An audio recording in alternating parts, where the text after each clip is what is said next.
Post 103, Rural Society and Polity in India, Unit 4, Fundamentals of Rural Demography and Economy, Lesson 2 on Rural Economy. In the Lesson 2, we will understand the nature and scope of rural economy in India. The lesson will be structured in the following manner. We will first get ourselves introduced to the rural economy and have an overview of the rural economy, and then look at specific sectors: agriculture, non-agriculture, traditional occupations, also the growing sectors like the service sector, banking and financial services, and also understand the role of different development programs in the rural economy. The entire spectrum of human activity falls into two categories: economic activity and non-economic activity. Any activity that results in the production of goods and services adds value to the national product and is considered as an economic activity. Over the years, India has seen a growth in urban population and rise in urbanization, yet more than half of India's population is projected to be rural even by 2050. Rural population of India constitutes 68% of India's total population, and rural economy constitutes 46% of national income as per 2011 figures. Since 2000, per capita gross domestic product in rural areas has grown at a rate of 6.2%. Clearly, all these figures show that the growth and development of rural economy and population are important for economic growth and inclusive development of India. To understand the share of rural areas in India's economy, let us look at some statistics. The table here shows the share of rural areas in the total net domestic product and workforce of India. So, net domestic product is the net value of all the goods and services produced in the country minus depreciation. It is considered a key indicator of economic growth of a country. So, in the table we see reference years of 70-71, 80-81, 93-94, 1999 to 2000, 2004-5 and 2011-12. So, over a few decades. And we see figures for a share of rural areas to the economy and to the workforce. So, what we derive from this table is that the share of rural areas in both economy and workforce has been significant across different decades, though it has been decreasing gradually over the different decades. From 70s until 2011-12, we see a decrease, but still it is significant. So, in 2011-12, if we see, the contribution to the economy stands at 46.9% and to workforce stands at a significant 70.9%. If we break up the share of rural areas as per sectors in percent, this is what we see. So, in the table we actually see the share of rural areas in the total NDP and workforce of India divided sector wise. The sectors here are agriculture, manufacturing, construction, services, non-agriculture. So, again the figures are given across a few decades as in the previous table. So, we see that the share of agriculture is significant to both net domestic product and also to employment, and it has been significant steadily and consistently. So, in 2011 and 12, the share of agriculture in NDP stands at 95.1% and for employment at 95.9%. The next sector which has a significant contribution is manufacturing in rural areas, which contributes significantly to the net domestic product. So, contribution of 51%, but not so much in terms of employment.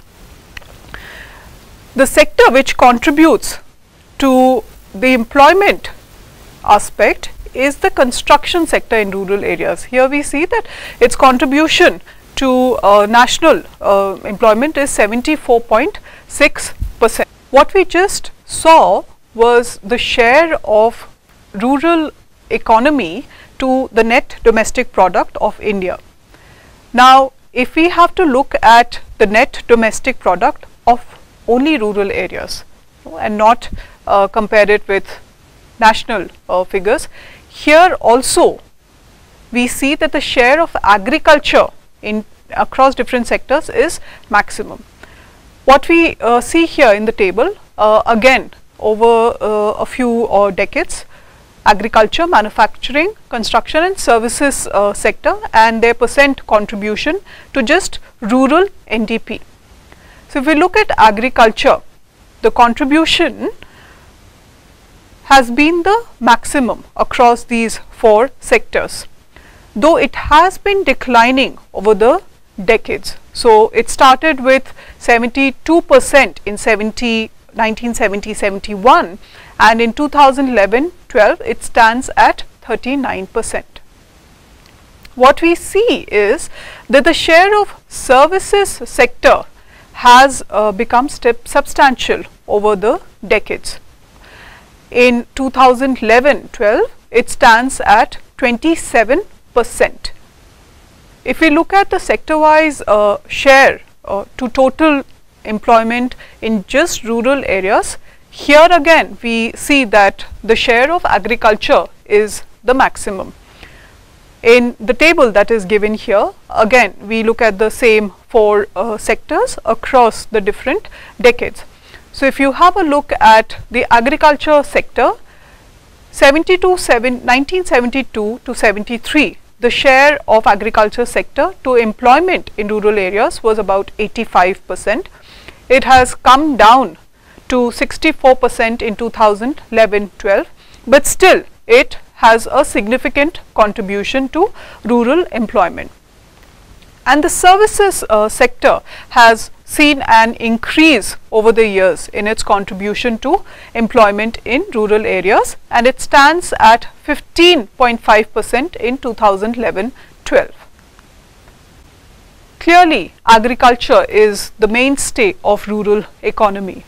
Even traditionally, agriculture has been the prime sector of rural economy and rural employment. It constitutes the backbone of rural India, and rural population is primarily engaged with agriculture either directly or indirectly. India has been predominantly an agriculture based country. It was agriculture which was the primary source of livelihood even in ancient times, and during prehistoric time when there was no currency system, Indian economy system followed a barter system for trading, that is, excess of agricultural produce were exchanged against other items.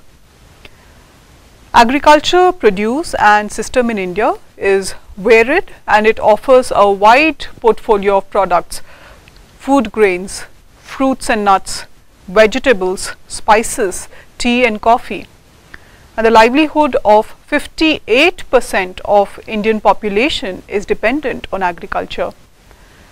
Agriculture is also important from the point of view of value chain growth, and it has tremendous importance because it has vital supply and demand links with other industries. Growth in agriculture leads to greater demand for processing services, packaging, transportation, financing and banking, retail and other services, services related to market linkages, agro-processing industries, logistics and supply chain services, also research and development. Agriculture and also its allied activities have an important role. Some of the major agriculture allied sectors in rural economy include rubber business. Rubber is one of the significant commercial crops in India. Places in India where rubber is cultivated include areas of southwest Konkan and Malabar coast in Kerala and in some areas of Tamil Nadu. Fisheries. Fish production in India has witnessed a remarkable growth since 1990s. Poultry. Poultry business is one of the major contributors to the growing economy of rural India. India has witnessed a remarkable growth in the egg and poultry meat industry in the recent period, and states of Andhra Pradesh, Karnataka, Kerala and Tamil Nadu are key contributors. India is the 5th largest producer of eggs in the world. Tobacco. India is one of the most predominant producers as well as consumers of tobacco. It ranks 3rd in terms of tobacco production around the world. Tobacco leaves are exported overseas to different countries and it has accounted for an increase in revenue from exports. Jute. Jute is one of the most prime products in terms of export. The delta of the river Ganges in West Bengal is known for jute cultivation, and a wide range of products like gunny bags, shopping bags, handicrafts, carpets and other items are made from jute. Horticulture. Some of the crops cultivated in the horticulture sector are fruits, vegetables, root crops, flowers, ornamental plants, medicinal and aromatic plants, spices, plantation crops, mushrooms, etc. Sericulture. Sericulture is one of the rural agro-based industries.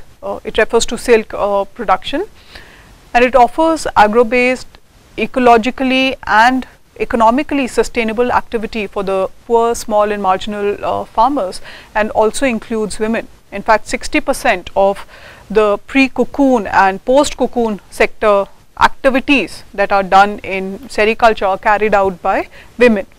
Tea.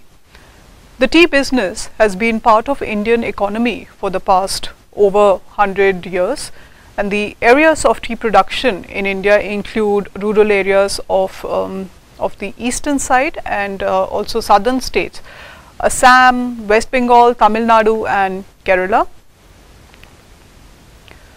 Cottage industries and traditional skill-based occupations. Cottage industry is used as a term when products are manufactured on a small scale, and it refers to traditional skill-based occupations, so crafts which are done by artisans. And India is well known for its large number of traditional cottage industries. Among the top Indian cottage industries are cotton weaving, silk weaving, carpet making, leather industry, metal handicrafts and also small food processing industries. The cottage industry is generally unorganized in nature and it falls under the category of small scale industry. The products that are made are done so through the use of conventional methods. Cottage industries help the economy by engrossing the rural workforce, but they cannot be considered as mass producer of products. Non-agriculture activities. About 2/3 of rural income is now generated in non-agriculture activities, and we also saw previously that the contribution of rural manufacturing sector to India's manufacturing sector is significant. More than half of the value added in manufacturing sector in India is contributed by rural areas.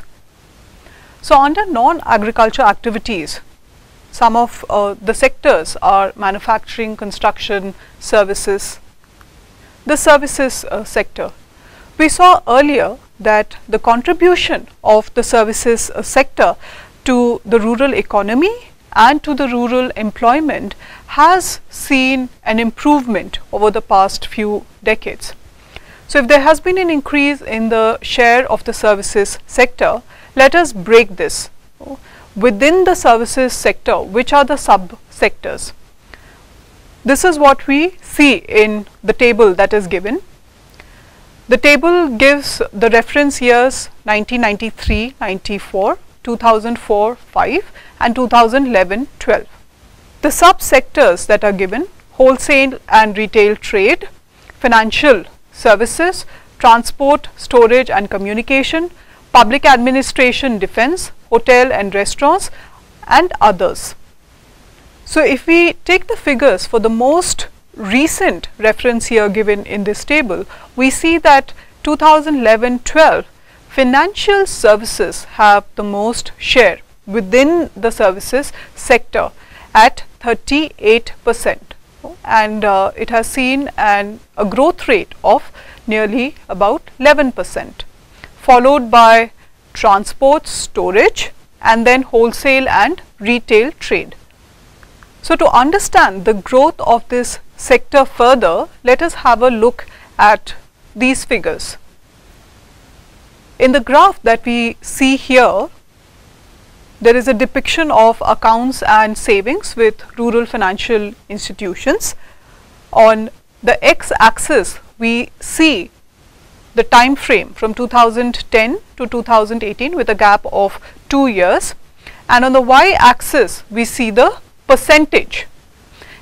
We see the percentage of people having accounts at a financial institute for 15 plus age in rural areas, and second, we also see the percentage of people saving at a financial institution, again 15 plus years in rural areas. So clearly we see that in the first case, the percentage of people having accounts at a financial institute in rural areas has increased. So in 2018, it stands at close to between 60 to 80% compared to 2010, when it stood between 20 to 40%. So there is a significant growth. If we also look at other figures in terms of banking, there are 56 regional rural banks in India, 96,000 rural cooperative banks, and nearly 90% of rural homes have bank accounts now. So clearly there has been a growth in financial services and also the banking sector in relation to rural areas. At the same time, over the years, efforts have been made to provide easy access to finance and credit in rural areas. So rural financial inclusion has been done through different programs like the Jan Dhan Yojana of the Prime Minister, where the aim is to expand affordable access to financial services, issuing of Kisan credit cards, which aim to provide farmers with loans for agricultural needs, linking of self-help groups with banks. Self-help groups refers to community-based organizations. They are groups of women who come together to undertake saving and thrift activity. And self-help groups have also become an important medium to promote income generation activities among groups of women. So self-help groups have been linked with banks, and banks provide them credit in order to take specific activities. Then a cashless economy also being promoted through direct benefit transfer, through RuPay cards or the PM Jan Dhan Yojana. With reference to self-help groups, let's take a look at the graph that is given. There are 3 time periods: 2017-18 depicted in blue, 2018-19 depicted in purple, and 2019-20 depicted in a lighter shade of blue. So the two graphs here depict, one, the number of self-help groups with savings linkage, and the figures are given in rupees lakhs, and the second one depicts the number of loans dispersed during that specific years in crores. So clearly we see from 2017-18 to 2019-20, there has been an increase in the number of SHGs which have been provided savings linkage. So about 103 lakh rupees. And also the number of loans dispersed has increased in 2019-20. So 78 crores worth loan dispersed to self-help groups. Rural development programs. In contemporary India, rural development programs and initiatives play a key role in strengthening the rural economy. So there have been several different programs. One of the most significant development programs in recent times has been the Mahatma Gandhi National Rural Employment. The Mahatma Gandhi National Rural Employment Guarantee Scheme provides guarantee to the right to work and 100 days of employment. There are other programs like the Deen Dayal Upadhyay Gramin Kaushal Yojana, which aims to transform rural youth into economically relevant workforce. Then also the Garib Kalyan Rozgar Abhiyan, which was launched to support migrant workers. To understand the role of the Mahatma Gandhi National Rural Employment Guarantee Scheme in rural economy, let us have a look at some figures. In the graph that you see, over the last few years from 2016-17 until 2021, the budgetary allocation for the scheme has increased. So from 38,500 crores to 101,000 crores in 2021. Going further, if you want to understand the demand for this scheme, let us have a look at this graph, which depicts the demand patterns. The reference here 2020 over 3 months, April, May and June. So what we have in green is what was demanded, in blue what was provided, and then we see how much percent of the demand was met. So if we see across the 3 months, what was demanded is slightly greater than what was provided, but more or less one can infer that most percent of the demand was met. And what we see on the y-axis is the amount or the budget allocated in thousands of crores. Clearly, there has been a tremendous demand for this particular scheme. Let us look at some state-wise figures and understand the percentage of utilization of the allocation. Madhya Pradesh utilized 98.1% of its available funds in the year 21-22. And a similar pattern we see in Chhattisgarh and Uttarakhand, where also the rate of fund utilization is high at 92% and 90%. So when we look at the rural economy and gather an overview of it in contemporary times, we do see that agriculture and farm income has a major contribution to it, but the dependence on it has come down over the years. There has been an increase in the contribution of the non-farm, non-agriculture activities and sectors like the services sector. There has also been an increased spending by the government on various development programs focusing on rural India, and there have also been measures that have been undertaken to aid and promote easy access to finance and credit. I close the lesson with a to-do activity for you. Have a look at the graph.